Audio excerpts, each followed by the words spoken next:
This is your barbell alternate reverse lunge where we swap feet on each side. If you don't like swapping and it messes up your balance, feel free to just do the same side over and over and then do all your reps on one side before swapping. We like the alternate because your legs fatigue at a similar rate. Alrighty, so first things first, you've got your barbell up on your J hooks. How high should your J hooks be? Walk in, get about shoulder height and then just pop it in there and then you should be about right. If you go too high, you're really going to struggle to unrack that bar, okay? You can always adjust after your first set. It's very simple to do, so no pressure to get it right off the bat.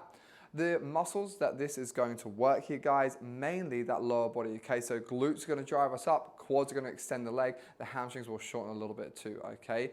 Stability, lower leg, and that core is going to brace us so we don't fall under that bar, okay? So a lot of muscles working there, and you're going to nail it. We're going to show you exactly how to do that. So first things first, you've got that bar set up, you're going to grab just outside shoulder width. If you have sore shoulders, grab wider, that's totally fine too.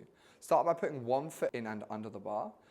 Wedge your traps, so there's big juicy muscles up here, up against the bar, okay? Slide the hands in so they're nice and tight, and then bring our other foot in to join us. From here, stand up and step back, 1, 2. If that bar feels uncomfortable, it shouldn't be on the bone at the bottom of the neck here. It should be on those big juicy muscles, okay? If you're still growing those with us, that's totally fine, but try and make yourself a shelf for that bar to sit on, all right? You can do that by squeezing the back a little bit more. From here, if you have a really big arch in the back, bring the ribs down so we have a nice neutral spine and we are stacked with our ribs above hips, okay? Alrighty.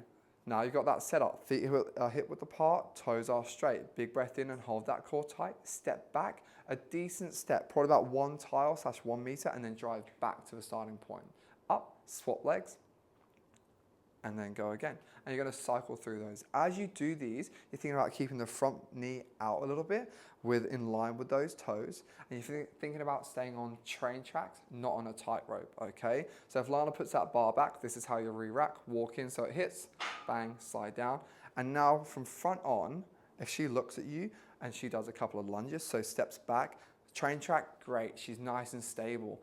If she goes on a tightrope there and is really narrow as she steps back, she's going to get unbalanced and that's going to be really hard. So pick a point in front of you that's not moving and then stay on train tracks and that will let you nail the exercise without falling over. Again, if the barbell is intimidating, grab some dumbbells in your hands instead. That is a perfectly fine regression and you're still going to be able to load up those legs and get them burning.